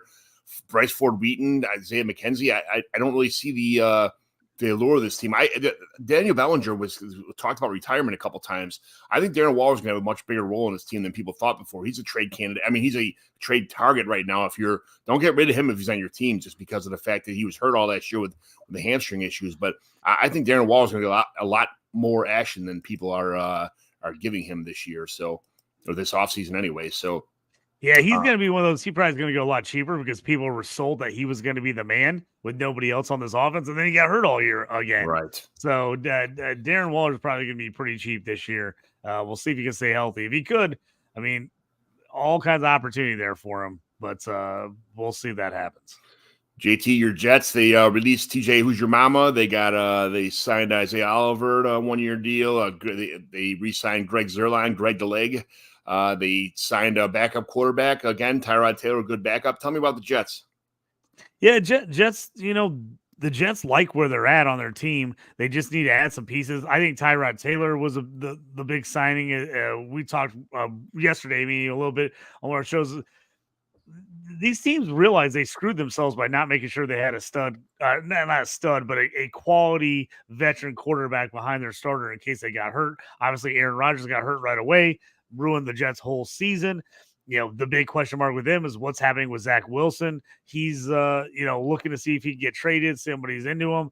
I don't think they're going to get much for him. Can he rehab his, his career somewhere else? I'd like to see him get moved and see if he could do that in somewhere that isn't New York.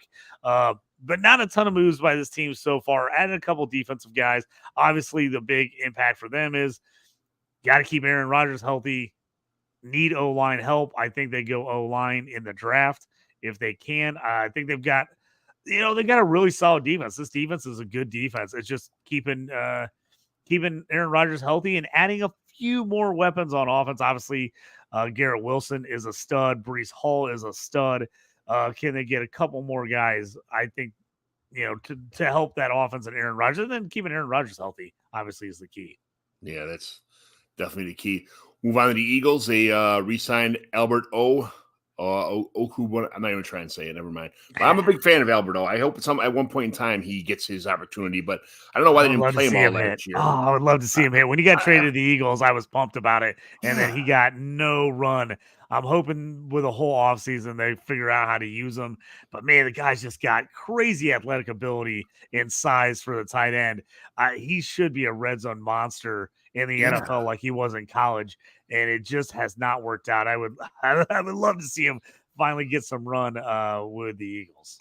Yeah, he must be like a terrible blocker or something. There's got to be something going on. He's not learning a scheme or whatever the deal may be. But hopefully after a year of being on a team and they re-sign him, it's only a 1-year deal. I mean, they must like him a little bit to say like, hey, man, we're giving her a chance. So we like you on the roster, but show some improvement. We'll stick you long term, but not right now. But the big moves here for the Eagles is obviously Saquon Barkley just feels like an Eagle. I mean, he's just someone who didn't really feel right in a New York Giants uniform.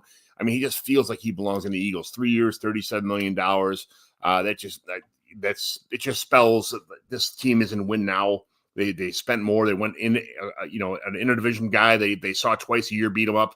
Now he's on their team to go back and kill their opponent, Giants, their division opponent, the Giants. But other than that, Devontae Parker 1 year, the guy who if you saw those.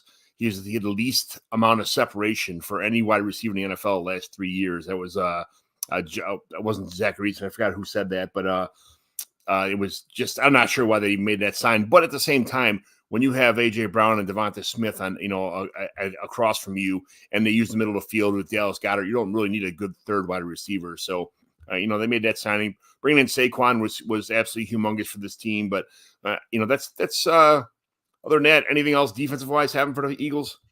Yeah, they signed Bryce Huff, young defensive end from the Jets. The really nice signing for them is they keep adding edge rusher Zach Bond, a nice edge signing, cheap 1 year, 3.5 for him. Gonna see if he's got anything. Fletcher Cox retired, so he's gone. But they've been doing nothing but drafting interior and edge linemen the last couple of years. So I think the Eagles, they got to figure out the secondary. The cornerbacks were terrible last year. Safety struggled a little bit. Sidney Brown was coming on at the end of the year, the rookie out of Illinois. Really liked what he was doing. Then he got injured at the end of the year. I'm pretty sure it was an ACL. So he might be out half the year. So the Eagles definitely going to have to figure out that back end on defense. But I love the Barkley signing. I've been acquiring him the last year as people were trying to get out on him as he's getting older. I just think he's a different kind of player. I think he's got a lot left. I love him going to the Eagles here. He just needs to steal some of those goal line touches from Jalen Hurts to make him go to the next stratosphere. But I think you're going to see some bounce back. A little crazy Eagles last year at the end of the year. Things started falling apart, but I think you see a little bounce back, and I love Barkley. I mean, Swift looked great on this team, and I think Barkley's a lot better running back than Swift is. So I think he's to the moon with Saquon Barkley. To the moon is right, exactly. Let's get to your Steelers here. They released Mitch Trubisky. They released their punter, Presley Harvin. They released a lot of guys that they needed to release, to be honest with you. They signed a couple guys too. Anybody you're happy about, JT? Yeah. I like they released Patrick Peterson. He was the one guy I was kind of like, I kind of wish they would have kept him. I'm hoping that they bring him back on a team friendly deal. Patrick Queen was like my crossing my fingers, praying this is never going to happen. But like, if everything went right, they get Patrick Queen from the Ravens, and they freaking got him. I can't believe it. I was shocked. I sent my cousin Kirk a text. I was like, can you believe it? Because he said the same thing. He was like, man, just think if we could get Patrick Queen. I was like, I know it's not going to happen. We'll never. The Steelers will never pay up for inside linebacker. They're not going to get him. And then they went and freaking got him. I'm so stoked. 3 years, $41 million, I think is a really, really reasonable thing. And if you look at the Steelers last year, that's where they got crushed. Inside linebacker, injuries all over the place. I mean, they were just struggling to sign guys off the street to fill it out in the playoffs because they were just getting killed. I think Patrick Queen, IDP wise, I just redid my rankings on DLF last night, and he jumped about 25 spots in my rankings after going to the Steelers because I think he was really good next to Roquan Smith. I think he's going to eat up a ton of tackles in the middle for the Steelers and their 3-4 defense. I think he's going to be able to go all. He's also one of those guys, he gets a ton of pressure. And the Steelers, because the way they run their defense with their edges and guys dropping and different zone blitzes, I think they're going to be able to use Patrick Queen to his maximum, where he's a guy that can't put pressure on the quarterback, but also is good in run. I like him a lot. I think he's underrated. And the interesting move for them is the Deontay Johnson trade. I think a lot of people saw this coming eventually. Once they re-signed him to a shorter-term deal a couple years ago, he was on the last year of his deal. There was no way the Steelers were going to give him a big, long contract extension. It just wasn't going to happen. So I think at this point, they're like, hey, he was a little bit of a locker room problem last year, and I think they decided, hey, if we can move him now and kind of start fresh this season, I think that's what they wanted to do. They got Deontay Jackson back in return. Now, Deontay Jackson, when he's been healthy, has been a really good cornerback for the Carolina Panthers. Now, the problem is he hasn't been healthy in the last couple of years, and he comes with a high price tag. I think he's making close to $10 million. So if he can actually be healthy and play on the other side, opposite of Joey Porter Jr., I think it would be a really nice move because that's really where the places they needed were inside linebacker, cornerback, and safety. Well, they got the inside linebacker. Hopefully Jackson fills the quarterback. Now they just need to go out and get a safety. I would love to see it be Justin Simmons. I don't think that's going to happen, but I would love to see them sign Justin Simmons. Another guy I liked was Jordan Poyer, but he signed with the Dolphins yesterday. So still looked waiting to see what happens there for Steelers, but I like where they're heading. Obviously, the Russell Wilson signing was monster news.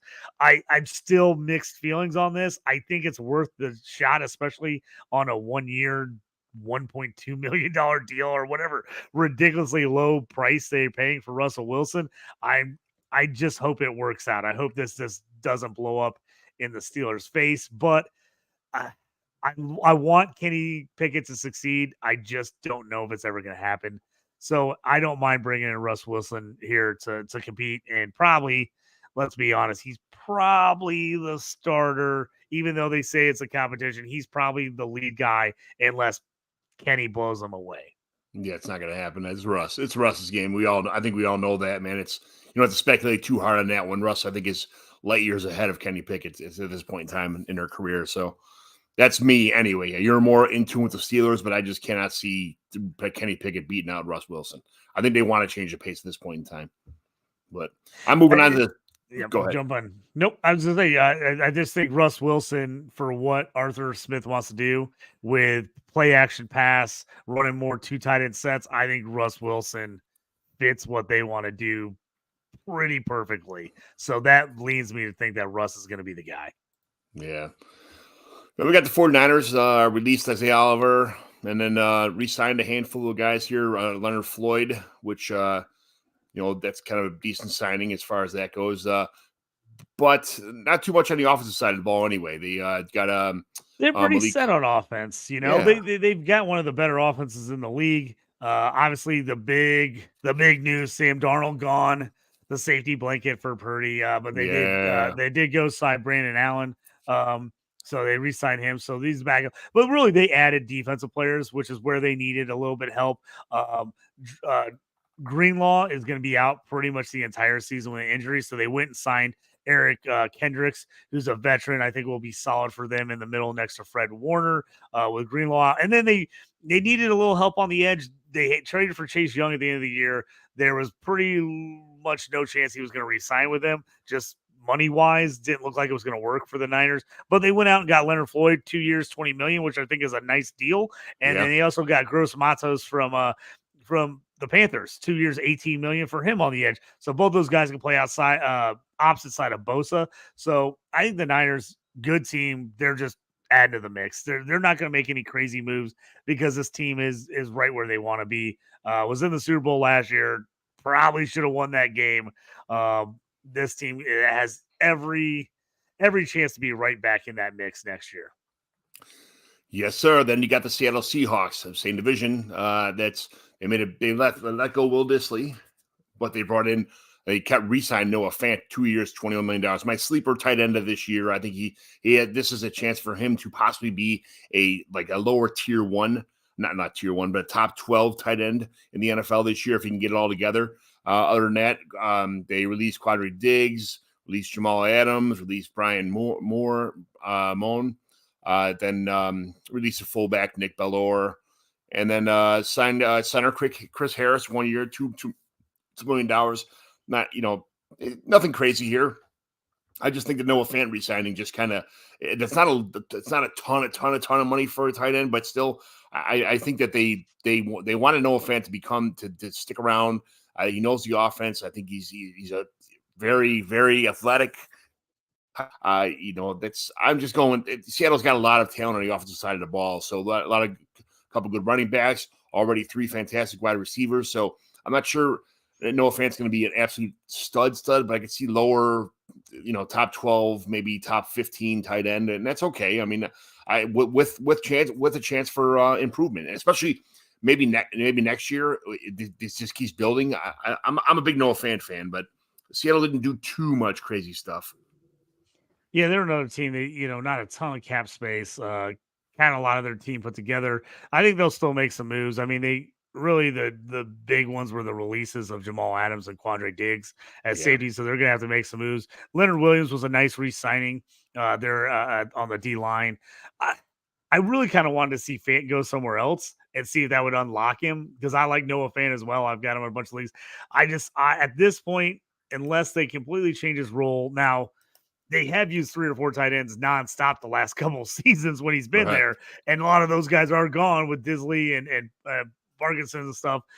So maybe they do use him on a full-time role. If he could get anywhere back to his last year at Denver, where he had 68 catches for 670 and 4 touchdowns, I think that's where you'd like to see. He hit all-time lows in every category last year for Seattle. 32 catches, 414, 0 touchdowns. Absolutely crushed me in a few leagues where I had to play him as my starting tight end, and he just did nothing. So hopefully he can get back to that 7. If he can get to 70 catches, 70 touchdowns, or 70 catches, 700 yards. Awesome. 700 yards and 4 or 5 touchdowns. I think he would be nice for him. I'm just not 100% sold that's going to happen in Seattle. I was hoping new blood, but we'll see. Maybe things will change there. Yeah, then we get to the Tampa Bay Buccaneers. We're still staying in the same area here. They re-signed Mike Evans, which feel good story here. Gets probably retire as a Buccaneer with this contract. Re-signed quarterback Baker Mayfield, very familiar with the entire offense, very familiar with everything that's going on here. And then they re-signed Chase McLaughlin, kicker. Re-signed Greg Gaines. They re-signed Chase Edmonds to kind of solidify the backfield a little bit, and then Levante David. So that. As far as Tampa Bay is concerned, minus a couple offensive players, what do you think about the Buccaneers, JT? Yeah, I think with them making the playoffs and winning the division last year, it wasn't pretty, but I think they had to stay the course. And I think the Baker signing was the good move. I think 3 years, 100 mil is not bad. Mike Evans staying there, I like it. 2 years, 41 million. I think he had a nice year with Baker. I love it seeing him stay there. Antoine Winfield was the guy I was hoping somebody else might get a shot at just because I love him. But I think he's going to be a stud. He was the number 1 IDP defensive back last year. The guy was all over the field. Absolutely loved signing him. I think he eventually is going to get a long-term deal. I'm really happy for Chase McGlynn, former University of Illinois kicker, who's bounced around the league a bunch of teams for years and years and years, and now finally gets locked in 3 years, $12.3 million. So happy for him that he's kind of found a home on the Bucks. A guy that I know personally, so happy for him there. Not a ton of moves there for the Bucks right now. They just don't have a ton of money to throw around. I think they're one of those teams kind of waiting on the draft. They got their guys back that they wanted to, and those were, I think, the keys for the Bucks was they just needed to get Baker back, they needed to get Evans back, and they needed to get Winfield back. Absolutely, good moves. And then we move to the Tennessee Titans. The biggest move I think on this team is getting a big center like Lloyd Cushenberry is important, but Tony Pollard. 3 years, $24 million. I'm not a big Tony Pollard guy, but at the same time, it leads me to believe that I just feel like Will Levis is in a situation where they know they can't really protect him too well, and he needs some running backs to dump off to. This is Tajay Spears, Tony Pollard, kind of like, hey, get rid of the ball faster, get rid of the ball. None of these guys are stud running backs, but they are both good receiving backs, and that's they're both almost the same guys. So. They got Hopkins. They just can't rely on Will Levis throwing the deep ball to Hopkins all the time. Berkson, he's minus injuries. They're not even sure that's going to pan out anymore. So their scream receiver in the draft. But the signing Tony Pollard, I'm not sure what that really accomplished, but hopefully it works out for him. That's they did get Kenneth Murray on the defense for outside linebacker, and then a couple other defensive moves, but not too much action for the Titans. So. Yeah, I'm with you. For me, he signed a 1 year less deal than Derrick Henry for basically the same money. Right. If I'm the Titans, I would have just kept Derrick Henry. If that was the move you're going to make, I don't understand that swap at all. I feel like the Titans are doing the opposite of what the Texans are doing. They're one's going one way, one's going the other. Tennessee has fallen behind in this division. This division is getting a lot better, and they're the one team that isn't getting better. I'm not liking what Tennessee's doing. I think this team is going to struggle next year. They've lost a lot of their defensive players that already weren't a great defense. I think obviously the signing of offensive linemen to try to help out Levis is the answer, but this team. It's scary. I don't want a lot of shares on anybody in this team. DeAndre Hopkins is about the only guy I'm taking, and I'm taking him for hopefully a discount. On a little more of a positive note, the Commanders have made some, even though they got rid of Gibby, Gibby had to go somewhere. Antonio Gibson was going to go somewhere. We probably knew he wasn't staying here, but they did sign Zach Ertz. I'm not sure that's a humongous upgrade on tight end, but defensive wise, they signed Austin. Real fast, they signed Austin Eckler to a 2-year, $11 million deal, which I'm not sure. He's probably a small upgrade over Antonio Gibson at this point in time, but just the defense, they went ham on defense in this draft. Tell me about the defense here, JT. Yeah, Dan Quinn, headed over there. He wanted to remake this defense, kind of in his image, the guys he wanted. They've got Frankie Louvu, got him from Carolina, 3 years, $31 million.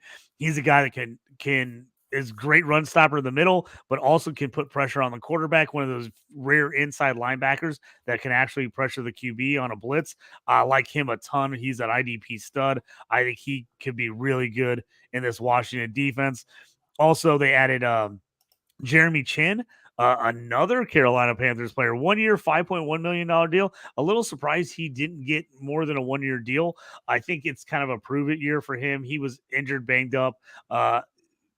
Production went down just a little bit over the last couple of years, but I think in this type of defense, I'm buying a Jeremy Chin in IDP league. I think he's going to be good. I think Quinn's going to use him correctly. He's a guy he's a box safety that needs to play a little linebacker, a little bit of safety, move around. You need to, kind of use them in different ways. So I like that move there. I think they're making some moves over there. Nick Allegretti. The O-line was terrible last year. Nick Allegretti, great signing, 3 years, $16 million. I really like that move on the offensive line. I think he's a guy that's going to add to the mix for them. So I like that. And everything comes down to them is what they do at number 2. Do they go quarterback? if they do go quarterback, which quarterback is it? Is it Jalen Daniels? Is it Drake May? Do they move back in the draft? I don't think there's a lot of talk about them trading back. The big question on your mind, John, and on my mind is what are they going to do with Sam Howell? I'd hate to see him just sit there as a backup, but we've seen the quarterback market. I'm not sure they could trade him for much. So would they be rather just hold on to him as their backup QB? They did sign Marcus Mariota a 1-year, $6 million deal. You said that wrong. That makes me think that they're going to possibly move Howell then. Yeah, I think they're drafting somebody. They brought in Mariota as a backup. I honestly think Sam Howell, for what he did the first half of the season, I think that showed glimpses of what he's possible of doing, or his accomplishments. But I honestly think Sam Howell is going to get traded, but I'm not sure he'll be a starter anywhere. I think he's going to be backup for some team. We already talked about as we went through these teams, we talked about how important the backup position at quarterback is, and Sam Howell would be a very good couple game backup for a lot of teams in the NFL. So I'm expecting Howell to go somewhere that needs a backup. I think Jahan Dotson is someone that this team kind of screams a little bit that will be a little bit more in the mix this year than he was before. Last year, he had, showed a couple flashes, but for the most part, Dotson was a disappointment for a lot of people's fantasy teams. He's someone that I'm targeting trades. People who like Jahan Dotson are not giving him up. That's the only problem. They see the same thing I see. Terry McLaurin also and De'Ami Brown are kind of rounding up this offensive side of the ball, but they're a team that is, I know they brought in Austin Eckler and they got Brian Robinson, who was very impressive. For what last year we thought it was going to be the Antonio Gibson show, and then Brian Robinson came in and kind of stole the show. Chris Rodriguez had some run at the end of the year last year until he got hurt. But I don't think they're going to. They may bring in another running back here, but I think receiver and quarterback are their priorities here. But they did showing that how much they did in free agency with the defense. They made tons of improvements. I think they got a couple offensive positions to figure out. They bolstered the offensive line a little bit, but it's as far as the Commanders are concerned, a couple improvements here and there, but they're on the right track. You got to give them credit for what they're doing anyway, as far as that goes. Making some moves. It's just going to be interesting to see what they do. I like what they've been doing defensively. They moved some players the last couple of years, ends trying to get rid of guys, get some more draft capital. So this is going to be an important draft for them. And John, I was going to say before we get too crazy here, I think we skipped one team. Who's that? I think we skipped the Las Vegas Raiders. The Raiders. Because I didn't get to talk about my guy, Minshew Mania, Gardner Minshew. So they signed him to a 2-year, $25 million deal. Nice for him. I'm surprised he got $12 million. But I think Minshew going in there with O'Connell's in case they don't get a chance at QB in this draft, or they take one later and they want a guy to start until that guy is ready. They did cut Jimmy Garoppolo and Hunter Renfrow today, so making a little room on salary cap by releasing those two guys.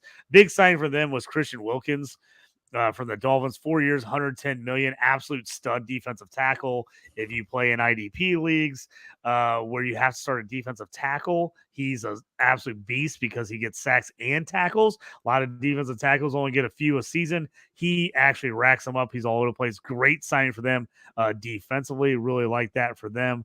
Other than that, not much movement out of the Raiders so far.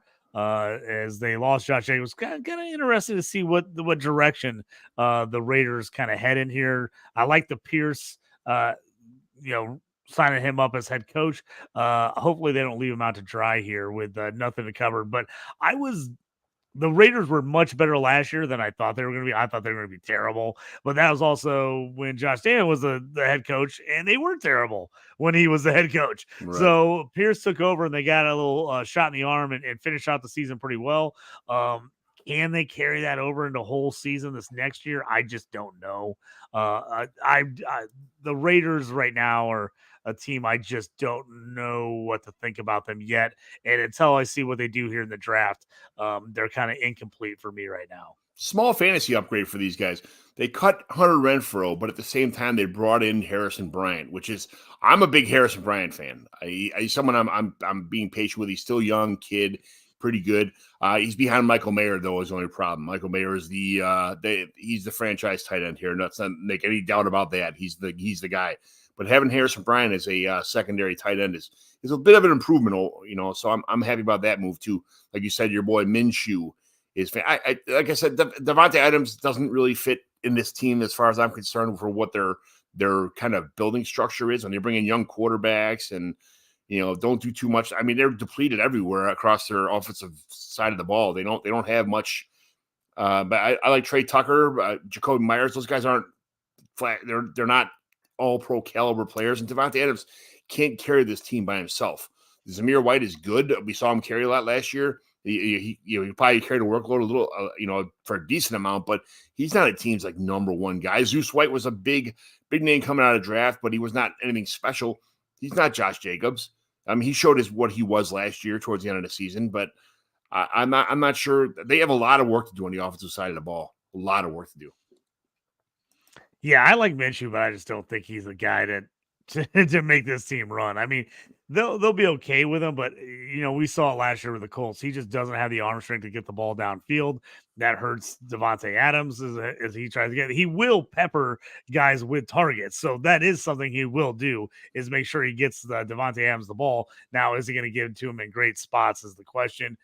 Jacoby Myers was kind of a nice little fantasy surprise last year, and so the question is whether he can keep that going this next season. I wanted Minshew to go to Green Bay, just because of the fact that he'd be a great backup. Something didn't happen to Jordan Love. That's when, and when he went here, I was kind of like,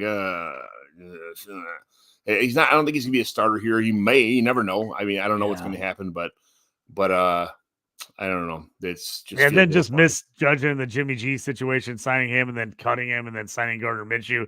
Feels like they're kind of running in a circle here, to be honest. Yeah, they're kind of a mess. It seems like more of an ownership problem that just trickles down to the team itself. So yeah, I get it. But JT, where can everybody find you at, man? Thanks for being on the show today. Yeah, you can find me at JT Orange. You can check me out on the Stew with JT Brew, and I'm here on all the commish and dynasty evaluation shows here with you, John. And also Fantasy and Frames. Check me out. Jumped on there with those guys. I had a great time so far. Did a mock draft last night. A little IDP action for some people. So you want to check that out. And then we've got another show going on this evening. Woohoo. You are a busy man with these podcasts, man. These shows. Good for you. John McGlynn 75 on the X. And you can check out my commissioner evaluation YouTube channel. Check all my stuff out on the Dynasty Evaluation podcast on all the listening devices, and all my stuff's always on Fantrax. All my commissioner evaluation shows will be on Fantrax.